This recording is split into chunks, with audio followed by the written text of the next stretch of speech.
Well, the old 3/4 ton S10, you know, with the 8-lug axles and the Barbie head, he made it all the way up here too. Made it 150 miles. You know, the 6-liter LS, and it's crazy. I stopped to get gas, and I'd say it was about like 75 miles into the trip, maybe 60 miles, and it took 10 gallons to fill it up. And I put about a quart of oil in it because it burns the oil. I started up at the gas station, and you would have thought I was on fire for as much smoke was coming out of this old ass LS. 6-liter LS. When I put it in this truck, it had 240,000 miles on it. This is probably like this 5th or 6th year maybe with this motor in it. Used to be old 305 in it. And what's really crazy is the old 4.3-liter radiator that used to cool that motor cooled the 305 for about 4 or 5 years, and now it's been cooling the 6-liter. Don't like the traffic though. You get stuck in that construction traffic and it gets up to about 210 because never changed the thermostat on her. But got another 8-lug axle, same exact axle as the one that's on the truck, with the leaf springs and everything. And that's for a frame I got sitting over there. So I'm gonna build another one of those trucks or some kind of 4-wheel drive.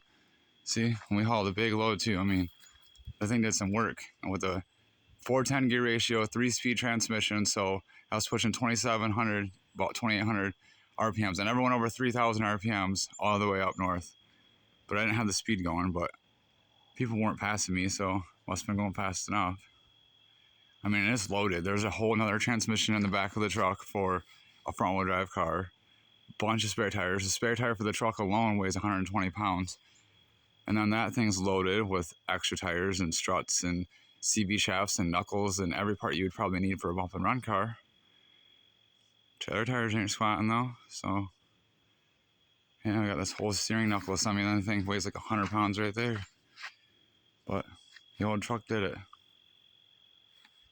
See, that's my first project I ever made. 6-liter LS on a K20 frame, 85 K20. And then the bump and run car, 2011 Impala. And then the Riviera that I want to build. The parts car Monte Carlo. That's literally, the trunk is so full of parts that I don't know how it's even holding there. And then one of my favorite cars is underneath this tarp over here. Little 95 Grand Am, no rust, with a supercharged 3800 in it. I mean, it goes. That's why I baby it. It's sitting up right now off the ground, so tires can, you know, spin. So we ain't going flat. They're all covered up, and there's another van which is full of car parts. Really old Grand Am, which I used when I moved up north to move stuff, and I also used it to build this house, hauling a bed of a truck to Menards and back to get wood to build that whole house.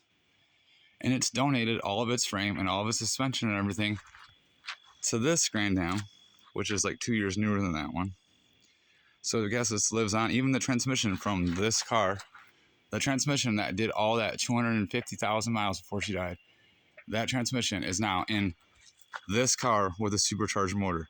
And people said a TH125 won't last next to a supercharged motor. You just gotta know how to adjust the TV cable the right way. But yeah, that's about it. Maybe one day I'll do a video about how I built my house off grid. Runs on solar power and stuff.